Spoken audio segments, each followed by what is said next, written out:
8:09 de la mañana y comenzamos con nuestro segmento de entrevistas aquí en el noticiero La Clave.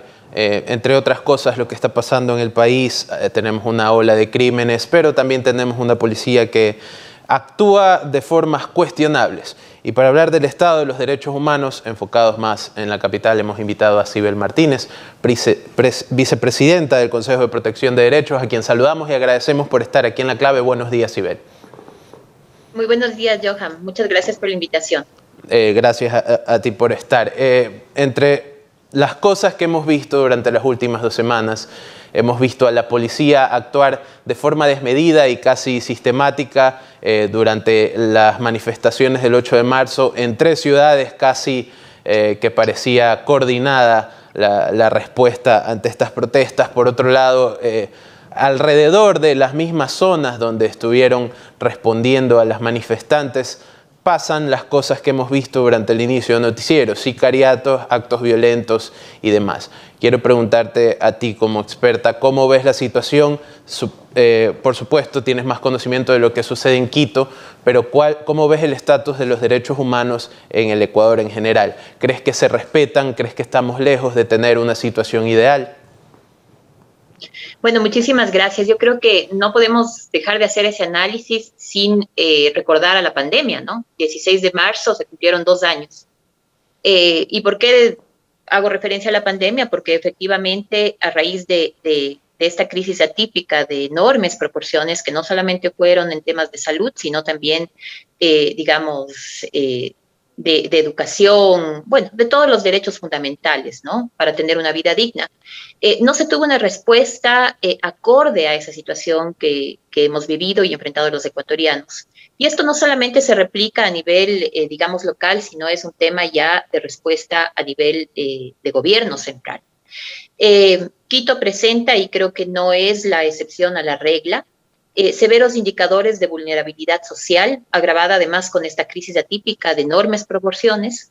Y pese a que la pandemia, si ustedes quieren, fue un parteaguas de nuestra historia, las personas que habitamos esta ciudad, nuestra ciudad, lastimosamente no hemos debido hacerle frente solamente a estos graves embates, ¿no? Sino también a la corrupción. Todos sabemos lo que ha sucedido en este tiempo. Digamos, estamos ya próximos a nuevas elecciones, pero en este proceso hemos tenido 2 alcaldes entre que salían y entraban, ¿no es cierto? Y eso también, la corrupción va en contra de los derechos humanos, ¿no? De tener una vida digna.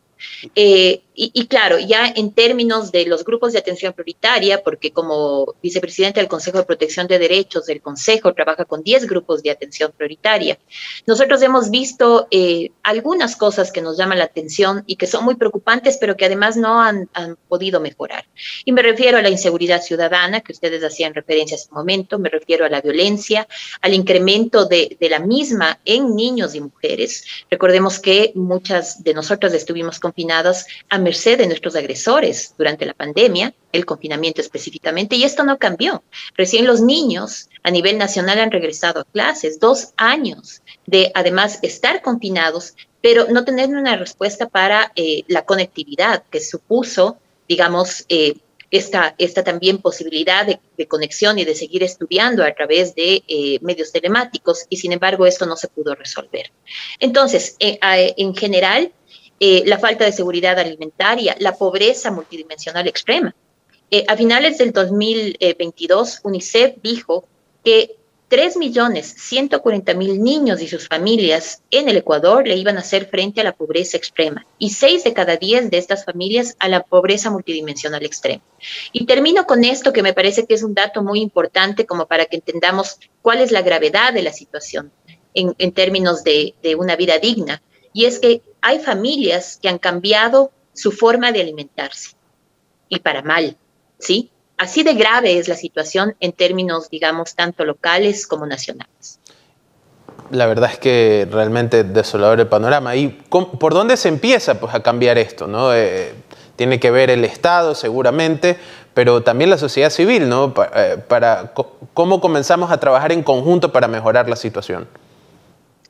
A ver, una gestión, yo te diría urbana, democrática, si vamos a hablar de cada una de las ciudades, admite la intervención de la ciudadanía en una participación activa, ¿no? Y yo diría incluso de los barrios como tal. Nosotros hemos acudido a los barrios. Estuve recientemente en Chillogallo, aquí al sur de la ciudad, hablando en el Día de la Mujer. Por ejemplo, las mujeres refieren, además del maltrato, problemas epidemiológicamente sustanciales, ¿no? Y te hablo de alcoholismo, te hablo de drogodependencia, hablo también de violencia, efectivamente, en donde el maltrato infantil cobra su total sentido y es un tema muy preocupante. Entonces, notamos que durante la pandemia los barrios debían constituirse en unidades de cuidado. Así debía haber sido esta visión. Esto no se dio. Notamos también que el hacinamiento era tan grave y tan grande que las personas preferían salir y exponerse al contagio que quedarse en casa. Frente a esas situaciones, las soluciones son distintas, es decir, deberían pensarse a las ciudades, digamos, de manera diferente de lo que hoy estamos viendo. La pandemia, si algo dejó en claro, es que efectivamente debemos repensar a las ciudades sobre la base de sus derechos, de los derechos de las personas. Entonces, una agenda de inclusión social, con políticas de bienestar social se impone hoy por hoy.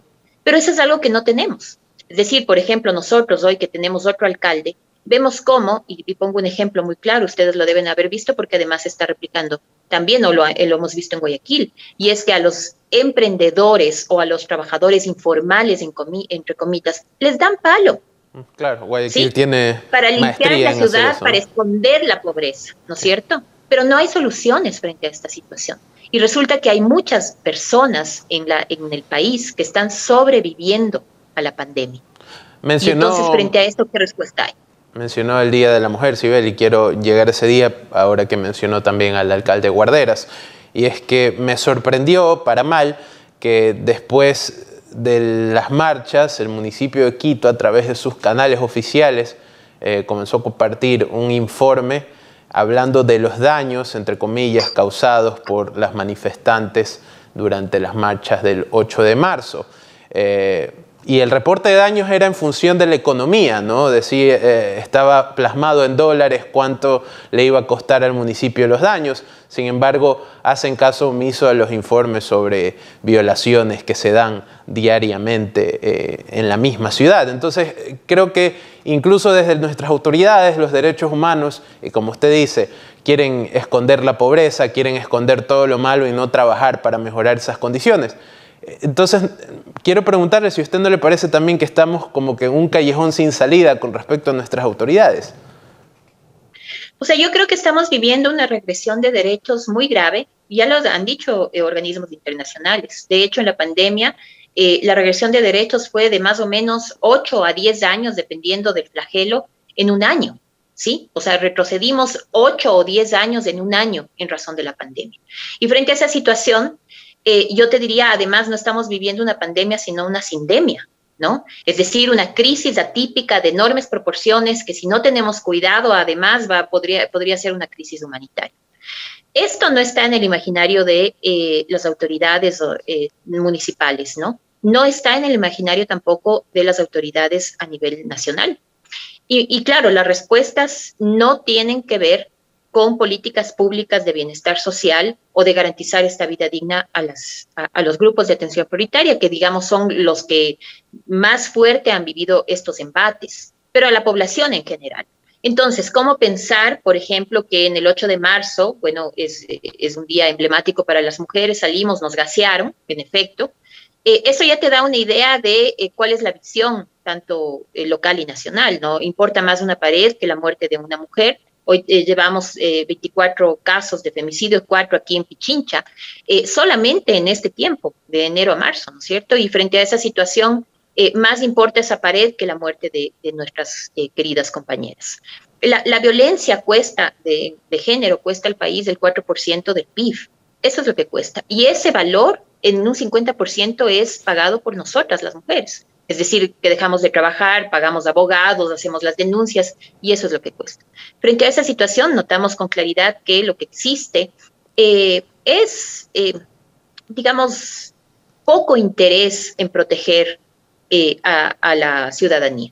Y entonces, lastimosamente estamos frente a un gobierno que, digamos, da acento o pone acento a otras cosas que quizás son menos importantes que la protección integral de sus Ahora vamos a la población, ¿no? ciudadanos. Porque ha pasado algo curioso y es que revisando medios de comunicación tradicionales y digitales, sobre todo en las partes en las que les dan chance de hablar a las personas, ¿no? A los televidentes o a los espectadores, percibido que tienen una visión bastante liviana o nula de los derechos humanos, ¿no?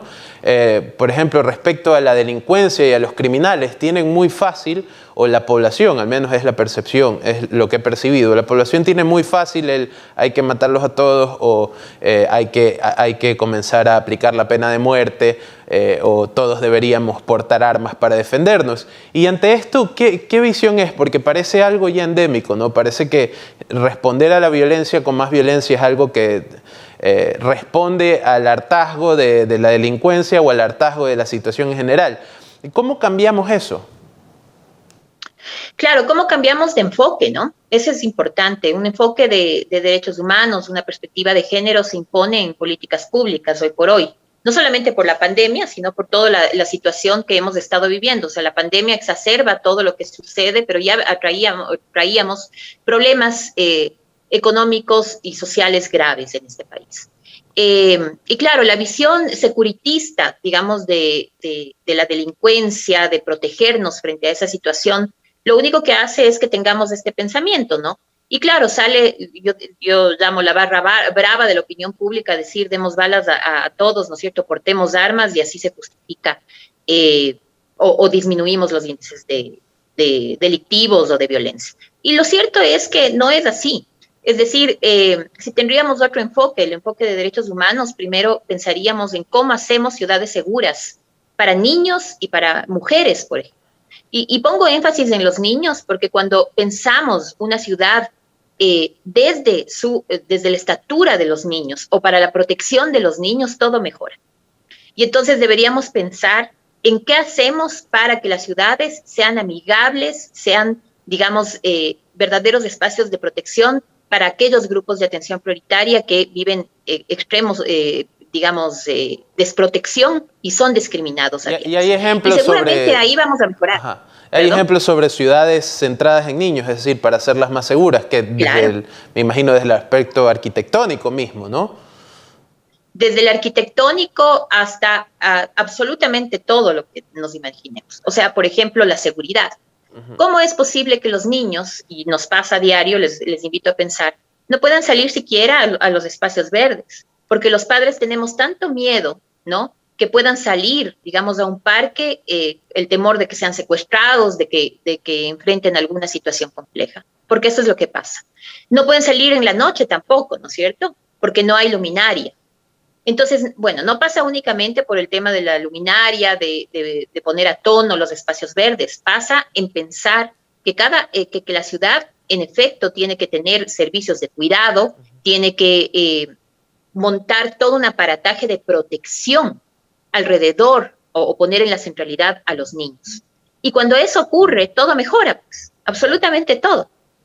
Entonces, esa es una visión, pero claro, invitarnos a repensar las ciudades desde una visión de derechos humanos es un trabajo muy complejo. No todo el mundo lo hace, pero hoy es necesario. Muy adultocentristas, ¿no? Como sociedad, actualmente, ¿no? Todo lo respondemos en función del adulto, no pensamos mucho en los niños, ni en la diversidad que hay, ¿no? Entre las otras personas, ¿no? Porque incluso para personas digamos, de grupos minoritarios como LGBTQ y demás, digamos, tampoco las ciudades son seguras para ellos. Hay mucha discriminación, tanto en espacios públicos como privados. Entonces, sí me parece interesante que menciones justamente esto de la seguridad pensada desde los niños. Me parece que probablemente sea la mejor manera de enfocar. Pero volviendo a lo que le preguntaba antes, ¿cómo hacemos para llegar allá? ¿Cuál es el siguiente paso de nosotros como sociedad, de medios de comunicación, personas comunes, las personas que ven esto?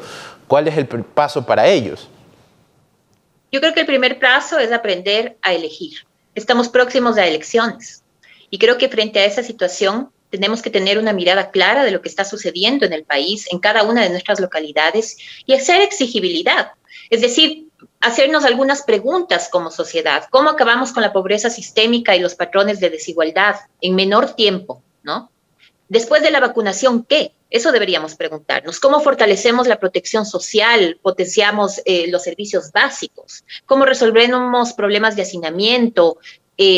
Digamos, de la inseguridad ciudadana en una encuesta que se hizo aquí en el país a propósito de las nuevas elecciones que se van a dar, se pregunta, perdona, en Quito, ¿no? Se pregunta a quienes habitan Quito cuáles son los mayores problemas en su familia. Y las familias refieren, en efecto, la economía, el desempleo, la inseguridad, la falta de salud.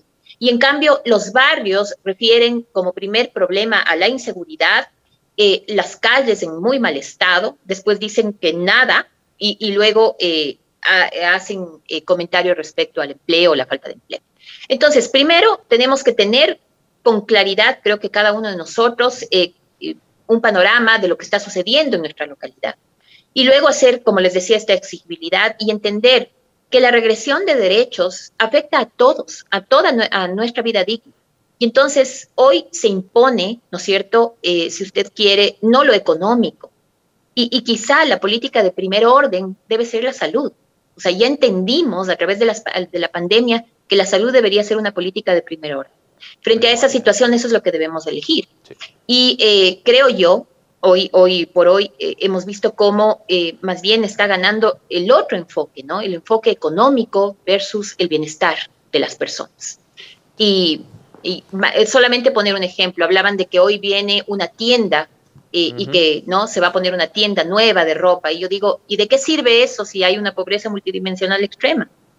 Entonces, creo que deberíamos priorizar, ¿no? Claro, y anunciada desde el gobierno, que es lo más sorprendente. La verdad, Sibel, una entrevista muy ilustrativa. Agradezco mucho por tu tiempo y queda la invitación abierta para una siguiente ocasión.